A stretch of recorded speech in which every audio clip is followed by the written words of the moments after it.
오늘 우리에게 주시는 하나님 말씀은 누가복음 11장 33절부터 41절까지 말씀입니다.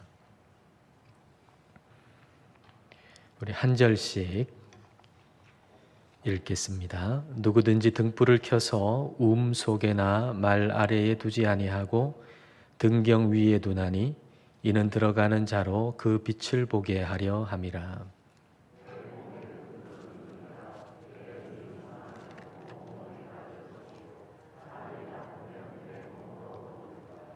그러므로 내 속에 있는 빛이 어둡지 아니한가 보라.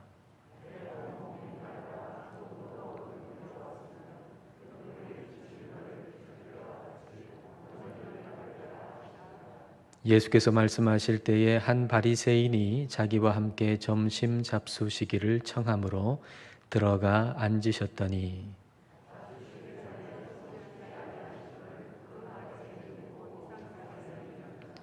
주께서 이르시되 너희 바리새인은 지금 잔과 대접의 겉은 깨끗이 하나 너희 속에는 탐욕과 악독이 가득하도다.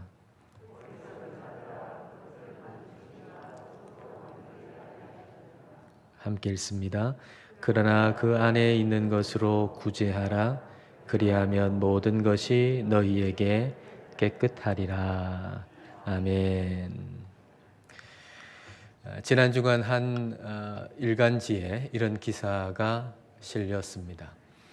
멕시코의 한 여성이 자기 남편의 휴대폰 안에서 남편이 젊은 여성과 함께 있는 사진을 보게 되었습니다.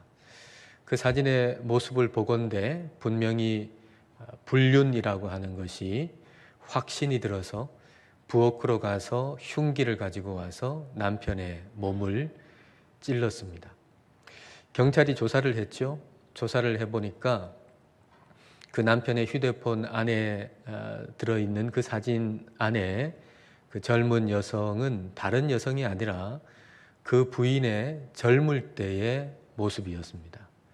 이 남편이 아주 오래전에 이 부인과 함께 찍었던 사진을 발견하고는 그 휴대폰 안에 저장을 해놨는데, 근데 이 부인이 이걸 보고서 그 여자가 너무나도 젊고 너무나도 날씬해가지고 자기 자신인지 알아보지 못했던 겁니다.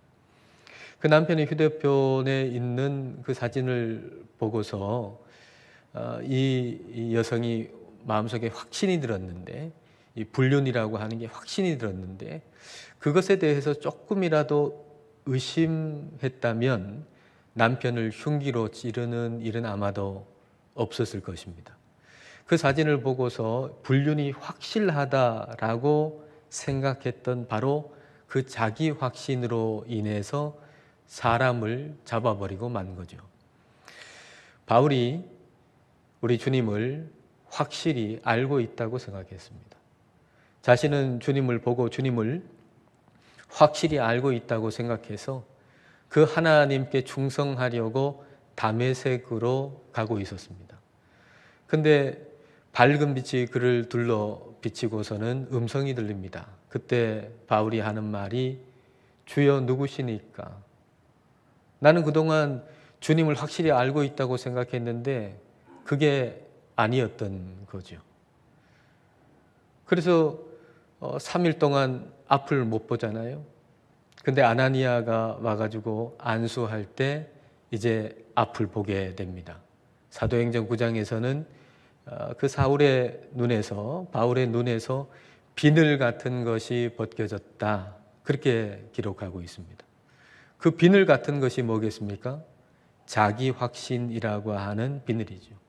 자기 확신이라고 하는 그 비늘로 말미암아서 진리를 못 받고 주님이 진짜 어떤 분이신가 못 받고 알질 못했고, 그래서 많은 그리스도인들을 잡는 그런 삶을 살 수밖에 없었던 겁니다. 자기 확신이라고 하는 것은 믿음하고 굉장히 비슷해서 우리는 때로 자기 확신을 가지고 있는데 그걸 믿음이라고 착각할 때가 참 많습니다. 자기 확신은 믿음이 아닙니다. 믿음의 짝퉁이죠. 그래서 자기 확신을 가지고 있는 사람은 내가 분명히 보고 분명히 안다고 생각하지만 실은 굉장히 어두움 가운데 있는 것과 같습니다. 자, 오늘 말씀 33절 말씀 우리 같이 한번 읽어볼까요? 누구든지 등불을 켜서 속에나 말 아래에 두지 아니하고 등경 위에 두나니 이는 들어가는 자로 그 빛을 보게 하려 함이라. 등불은 들어오는 사람들이 환하게 볼 수 있도록 등경 위에다가 램프 스탠드 위에다가 다 올려놔야 하잖아요. 근데 그렇지를 아니하고 속에다 또 말 아래에다가 그렇게 숨겨두는 사람은 없다는 거예요. 이라고 하는 것은 비밀 장소거든요. 말이라고 하는 건 뭐 돛박 같은 그릇입니다. 불을 켜가지고 비밀 장소에다 몰래 숨겨두는 사람이 어디 있겠습니까? 그리고 돛박 같은 것으로 그 등불을 덮어놔가지고 그 빛이 비춰지지 않도록 하는 사람이 어디 있겠습니까? 근데 자기 확신이라고 하는 게 그렇다는 거예요. 스스로는 굉장히 밝다고 생각하고 있는데 실은 그렇게 속에 두거나 말 아래에 두는 것처럼 아주 어두운 상태에 있는 것, 이게 바로 자기 확신이라는 거죠. 오늘 우리는 스스로 믿음이 있다고 여기고 있잖아요. 저와 여러분은 아마 다 믿음이 있다고 여기고 있을 겁니다. 근데 그 믿음이, 우리가 믿음이라고 여기는 그 믿음이 혹 진짜 밝은 믿음이 아니고 어두운 상태에 있는 자기 확신은 아닌가, 우리가 한번 점검해 보아야 한다는 얘기입니다. 자, 35절 말씀 보겠습니다. 그러므로 내 속에 있는 빛이 어둡지 아니한가 보라. 돛박으로 빛을 딱 덮어 놓은 것처럼 우리가 믿음이라고 생각했는데 그 믿음이 아니라 자기 확신 속에 지금 살고 있지 않은가 한번 점검해 보라는 얘기입니다. 어떻게 점검할 수가 있을까요? 34절 말씀을 보겠습니다. 자, 같이 읽겠습니다. 내 몸의 등불은 눈이라. 내 눈이 성하면 온 몸이 밝을 것이요 만일 나쁘면 내 몸도 어두우리라. 눈이 성하다, 눈이 건강하다, 눈이 좋다, 눈이 나쁘다 라는 표현, 이 표현은 무슨 의미일까요? 시력이 좋다, 시력이 나쁘다, 그런 의미일까요? 눈이 좋다, 눈이 나쁘다 라는 이 표현은 히브리적 관용구입니다. 관용구라고 하는 게 우리 표현에도 있잖아요. 입이 가볍다, 입이 무겁다 라는 식의 표현을 관용구라고 그러죠. 입이 무겁다, 입이 가볍다 그럴 때 우리 입의 무게가 정말 저울에 달아가지고 무겁다, 가볍다 그 얘기입니까? 전혀 그런 얘기가 아니잖아요. 입이 무겁다 그러면은 어떤 들은 얘기를 잘 전하지 아니하고 혼자 묵묵하게 잘 간직하고 있다. 입이 가볍다 그러면 들은 얘기 다른 사람한테 옮기면 안 되는데 뭐 만나는 사람마다 쉽게 옮긴다. 뭐 그런 의미 아닙니까? 그런 것처럼 히브리적 관용구에서 눈이 좋다, 눈이 나쁘다 라는 의미는 시력하고 관련이 있는 얘기가 아닙니다. 눈이 좋다는 얘기는 가난한 사람을 잘 본다는 얘기입니다. 눈이 나쁘다는 얘기는 가난한 사람이 내 이웃에 내 옆집에 살고 있는데 근데 그 가난한 사람을 못 본다는 얘기입니다. 그래서 눈이 좋은 사람이라는 얘기는 가난한 사람을 잘 보고 그를 잘 구제하는 사람을 의미하는 거고, 눈이 나쁜 사람은 가난한 사람이 옆에 있음에도 불구하고 그 가난한 사람을 그냥 무시하고 지나치고 돕지 않는 사람을 의미하는 겁니다. 우리가 주님을 바라보는 믿음을 가지고 있는지, 아니면 믿음처럼 보이지만 우리 자신을 굉장히 어둡게 만드는 자기 확신 가운데 있는 것인지 점검하는 하나의 질문이 있다면 나의 눈은 좋은가? 라는 질문이죠. 좀 풀어서 얘기하면 나는 누구를 보고 있는가? 나는 예수님께서 보시고 계신 사람을 예수님과 함께 보고 있는가? 라고 그렇게 우리는 질문해 볼 수가 있습니다. 우리가 주님을 사랑하고 주님을 본다는 것은 말이죠, 그게 자기 확신이 아니라 진짜 믿음이고 진짜 사랑이라면 예수님께서 보시는 방향, 예수님께서 보시는 사람을 주님과 함께 우리가 바라보아야 한다는 얘기입니다. 그렇다면 주님은 누구를 보시고 계실까요? 나사렛 회당에 가셔서 예수님께서 설교하실 때에 그때 이사야의 글을 가지고서 설교를 하셨어요. 그리고 예수님이 왜 이 땅에 오셨는지라고 하는 걸 그 구절을 통해서 말씀하셨어요. 누가복음 4장 18절 말씀입니다. 예수님께서 이 구절로 지금 설교를 하시는 거예요. 주의 성령이 내게 임하셨으니 이는 가난한 자에게 복음을 전하게 하시려고 내게 기름을 부으시고 나를 보내사 포로된 자에게 자유를, 눈먼 자에게 다시 보게 함을 전파하며 눌린 자를 자유롭게 하고. 여기에 가난한 자, 포로된 자, 또 눈먼 자, 눌린 자, 한마디로 얘기하면 약자들이죠. 우리 주님께서 누구를 보시는가? 약자들을 보시고 계시다는 얘기입니다.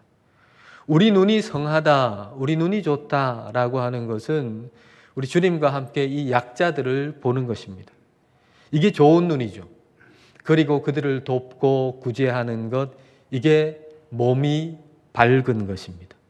온 몸이 밝다라고 하는 것은 주님께 영광을 올려드리는 착한 행실을 하는 몸을 의미하는 것입니다.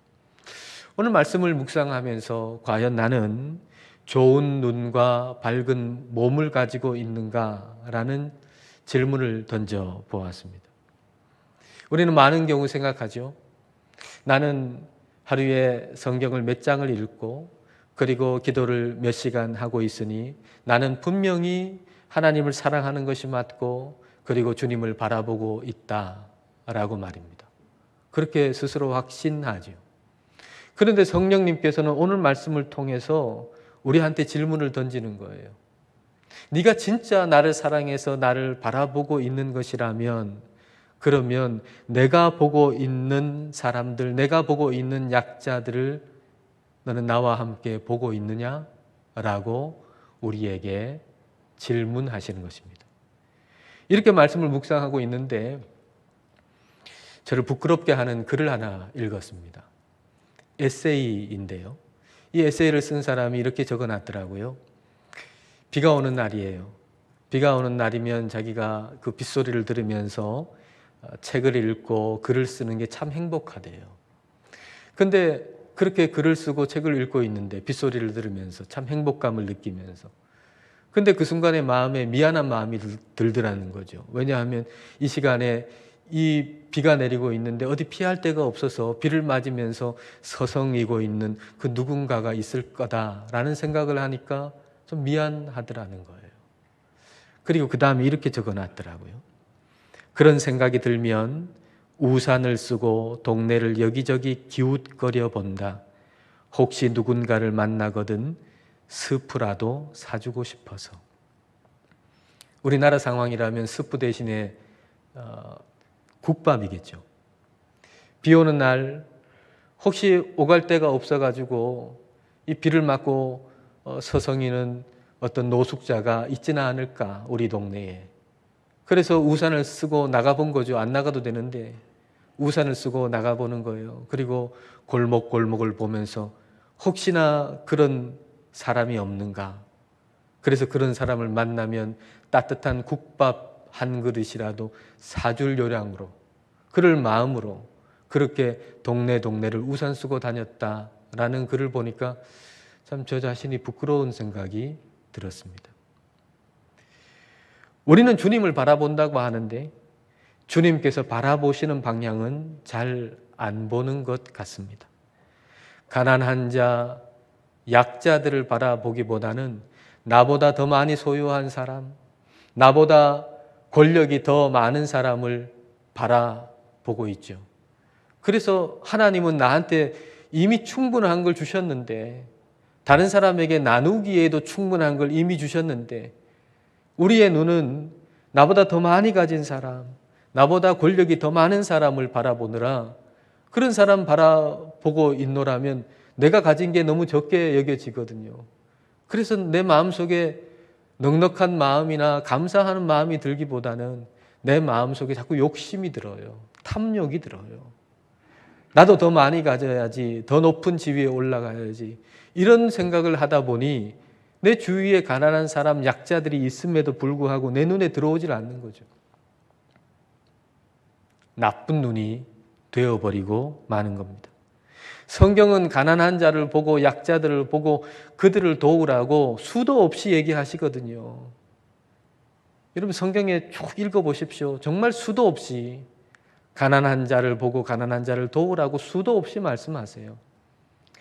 구약 성경의 한 절, 또 신약 성경의 한 절만 대표적으로 본다면 잠언 28장 27절입니다.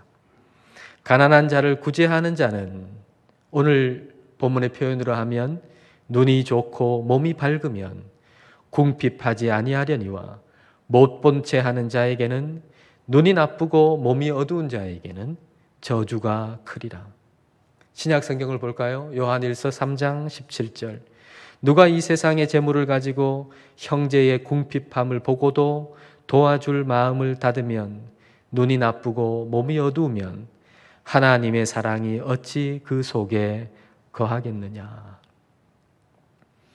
이와 같은 성경 말씀을 유대인들은 너무 잘 압니다.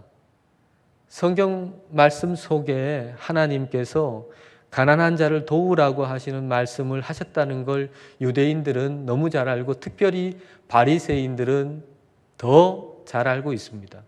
그래서 구제하는 행위를 했습니다. 안 한 게 아닙니다. 구제하는 행위를 했습니다. 어느 정도로? 사람들이 저 사람은 구제를 많이 하네 라고 생각할 정도로.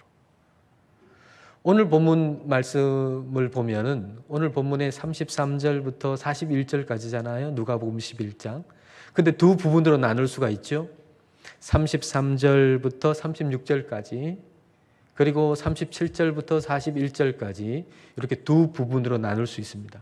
근데 이 두 부분은 전혀 다른 얘기를 하는 것 같아요. 전혀 연결점이 없는 것처럼 보여요. 단어 자체가 그렇죠. 그런데 사실은 이 두 개의 부분이 구제라고 하는 것을 이야기하고 있는, 동일한 내용을 의미하고 있는, 말씀하고 있는 구절입니다. 단지 표현하는 단어가 다를 뿐이죠. 전반부에는 좋은 눈, 밝은 몸이라고 하는 단어를 사용해서 말씀하셨고, 구제에 대해서, 후반부에는 겉이 깨끗한 거, 속이 깨끗한 것으로 지금 구제를 말씀하고 계신 겁니다. 자, 39절을 한번 볼까요? 39절 같이 읽겠습니다. 주께서 이르시되 너희 바리새인은 지금 잔과 대접의 겉은 깨끗이 하나 너희 속에는 탐욕과 악독이 가득하도다. 겉과 속이 다르다는 것이죠. 너희 겉모습의 구제만이 아니고 너의 속에 있는 것으로도 그렇게 하라라고 말씀하고 계십니다. 자, 41절을 보십시오. 그러나 그 안에 있는 것으로 구제하라. 좋은 눈 가져라, 이런 얘기겠죠. 앞에 표현을 하면 그 안에 있는 것으로 구제하라. 좋은 눈 가져라.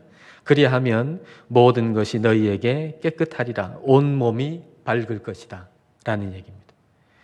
내 안에 탐욕이 있으면서 사람들한테 인정받으려고, 사람들한테 칭찬받으려고 그렇게 구제하는 행위를 하는 것, 그것은 좋은 눈, 밝은 몸이 아니다 라는 얘기죠. 그 안에 있는 것, 너의 안에 있는 것까지도 주님께서 바라보시는 사람을 바라보도록 해라. 너의 겉의 행동만 선행을 하는 것처럼 하지 말고 너의 안에 있는 것까지도 우리 주님께서 바라보시는 그 사람을 진심으로 바라보아라 라고 말씀하시는 겁니다. 자, 이 말씀을 우리가 순종하려면 우리가 어떻게 해야 될까요? 참 어려운 말씀인데, 순종하기가. 근데 이 말씀을 우리가 순종하려면 우리가 어떻게 해야 할까요? 먼저 복의 개념부터가 바뀌어야 할 겁니다. 바리새인은 많은 재물을 복으로 여겼습니다. 많은 재물이 곧 복이다. 그러니까 말이에요. 하나님을 믿으면 믿을수록 탐심은 더해지겠죠. 많은 재물이 곧 최고의 복이다라고 생각한다면 그러면 하나님 믿어가지고 복을 받아야 되는데 하나님을 열심히 믿으면 믿을수록 마음속에 탐심과 탐욕, 악독은 더해지는 거죠. 너무 아이러니 아닙니까? 하나님을 열심히 믿으면 믿을수록 탐심이 더해진다니 이게 얼마나 큰 아이러니입니까? 그런 사람들이 바리새인이었던 거죠. 한번 생각해 보십시오. 오늘날 우리는 예수님을 믿는데 왜 예수님을 믿지 않는 세상 사람들이 가지고 있는 탐욕과 별반 다르지 않는 탐욕, 탐심을 우리가 가지고 있을까요? 그 이유는 많은 물질이 곧 복이다라고 여기고 있기 때문입니다. 하나님은 우리에게 물질을 복으로 주시는 거 맞습니다. 그런데 그보다 더 큰 복, 그것은 나눔의 복입니다. 신명기 말씀을 통해서 이걸 한번 보죠. 신명기 15장 말씀 이 두 구절 한번 비교해서 보겠습니다. 먼저 왼쪽에 있는 신명기 15장 4절과 5절입니다. 내가 만일 내 하나님 여호와의 말씀만 듣고 내가 오늘 내게 내리는 그 명령을 다 지켜 행하면 내가 반드시 복을 받으리니 너희 중에 가난한 자가 없으리라. 네가 하나님 말씀을 잘 지키면 네가 반드시 복을 받아서 너희 중에는 가난한 자가 한 명도 없다. 그렇게 말씀하셨어요. 그렇게 말씀해 놓으시고는 바로 몇 절 뒤에 11절에서 이렇게 말씀하세요. 땅에는 언제든지 가난한 자가 그치지 아니하겠으므로 내가 내게 명령하여 이르노니 너는 반드시 내 땅 안에 내 형제 중 곤란한 자와 궁핍한 자에게 내 손을 펼지니라. 가난한 자가 항상 너 주변에 있을 거니까 그 가난한 사람을 너희가 볼 때에 너의 손을 펴서 그를 도와라. 그렇게 말씀하고 계신 거예요. 이 두 구절 완전히 반대 구절 같잖아요. 말씀을 네가 잘 듣고 준행하면 네가 복을 받아가지고 너희 중에는 가난한 사람 한 사람도 없다. 그래 놓으시고는 몇 절 뒤에는 너희 주위에는 항상 가난한 사람이 있으니까 그 가난한 사람을 잘 구제해라. 그렇게 말씀하신다고. 이 말씀이 뭐겠어요? 뭘 얘기하시는 거겠어요? 만약 우리가 단순하게 많은 물질을 복이라고 여긴다 그러면은 이 구절을 이해하기가 힘들어요. 하나님께서 많은 물질, 우리가 많은 물질을 복으로 여겨서 하나님이 아무리 우리에게 많은 물질을 주신다 그래도 나누는 마음을 복으로 여기지 아니하고 쌓고 쌓으면 어떤 일이 벌어지겠습니까? 부익부 빈익빈, 양극화 현상은 더 벌어지겠죠. 많은 사람들은 계속 많이 가지고 없는 사람은 계속 없고 이런 상황이 벌어질 수밖에 없어요. 그런데 나누는 마음을 복으로 여기면 하나님이 명령하신 것이라고 하는 게 뭐겠습니까? 그 나눔의 마음이잖아요. 그 나눔의 마음을 물질보다 더 큰 복으로 여기면 그러면 우리 중에 가난한 사람이 아무도 없게 되는 것입니다. 물질도 복이죠. 그러나 그것을 나누는 마음이 더 큰 복이라는 것입니다. 나누는 마음을 더 큰 복으로 여기는 사람은 가난한 사람을 친구로 여기는 마음을 가지게 돼요. 41절에 그 안에 있는 것으로 구제하라, 너의 안에 있는 것으로 구제하라 라고 하는 진정한 의미는 바로 이거죠. 내가 너보다 많이 가졌잖아. 내가 너보다 훨씬 더 높은 자리에 있잖아. 그러니까 이거 너 힘드니까 좀 가져. 이거 좀 써. 내가 훨씬 많이 가졌는데 너 도와준다? 그렇게 도와주는 게 아니라 마음으로부터 그의 친구가 되어서 그를 도와주는 거예요. 마음으로부터 그의 친구가 되어서. 박노해 시인의 시 가운데 나랑 함께 놀래? 라는 제목의 시가 있어요. 아마 이 시인이 자기의 이 어린 시절을 아마 생각하면서 쓴 시 같아요. 이 어린 시절에 가장 두려운 것은 아버지가 빨리 돌아가시는 것도 아니고 또 가족들이 뿔뿔이 흩어지는 것도 아니고 학교에서나 동네에서 아무도 나하고 놀아주지 않는 것, 이게 가장 무섭고 가장 두려웠대요. 자기보다 3살 위인 어떤 아이가 같은 반에 들어왔는데 그 아이가 대장 노릇하면서 나하고는 놀지 마. 그래가지고 아무도 친구가 없는 홀로 지낸 그 1년이 가장 지옥 같은 시절이었다는 거죠. 자, 그 시의 한 부분입니다. 5학년이 되던 해 보슬비는 내리는데 자운형 꽃이 붉게 핀 논길을 고개 숙여 걸어갈 때 나랑 함께 놀래 뒤에서 수줍게 웃고 있던 아이, 전학 온 민지의 그 말 한마디에 세상에 젖은 길이 다 환한 꽃길이었네. 돌아보니 멀고 험한 길을 걸어온 나에게 지옥은 아무도 놀아주지 않는 홀로 걷는 길이었고 천국은 좋은 벗들과 함께 걷는 고난의 길이었네. 가장 힘든 것은 가난하다고 약자라고 아무도 친구가 되어주지 않는 걸 겁니다. 아무리 어려워도 좋은 친구 한 사람이 있으면 그 어려움 이겨낼 수 있습니다. 지금 이 시대에 아무리 어려워도 좋은 친구 한 사람만 있으면 이 어려운 시절을 넉넉히 이겨낼 수 있습니다. 천국같이 지낼 수 있습니다. 그러나 아무리 편해도 친구 없으면 지옥 같은 것입니다. 우리 예수님께서 저와 여러분의 친구가 되어주시지 않으셨습니까? 우리 예수님께서 나하고 너하고는 너무 수준이 차이가 나가지고 그래서 적선하듯 조금 도와주신 그런 분이 우리 예수님이 아닙니다. 나 같은 죄인 부끄러워하지 아니하시고 친구가 되어주신 분이 바로 우리 예수님이십니다.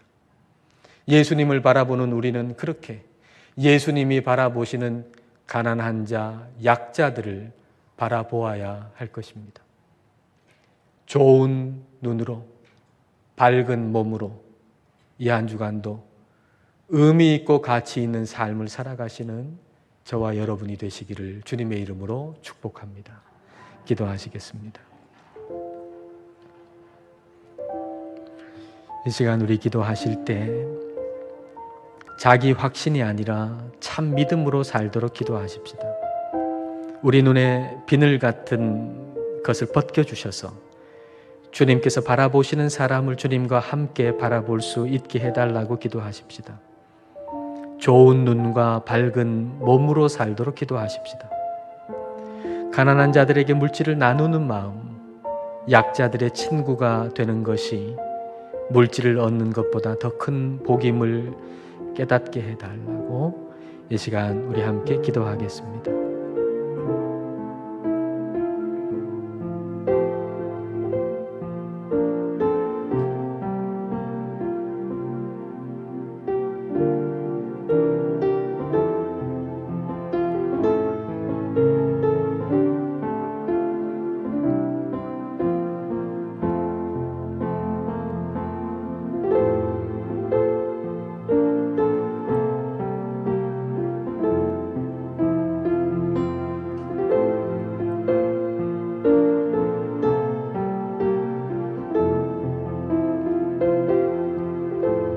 사랑하는 주님, 저희는 주님을 바라보고 있다고 확신하고 있었으나 주님께서 바라보는 이들을 주님과 함께 바라보지 못했음을 깨닫게 하시니 감사드립니다.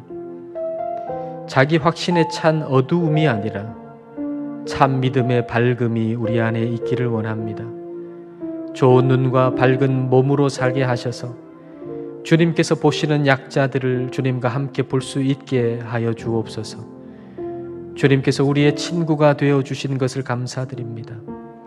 주님께서 우리에게 행하신 것처럼 우리도 겉모습의 행위만이 아니라 우리 안에 있는 것으로 구제하게 하셔서 약자들의 친구가 되게 하여 주옵소서.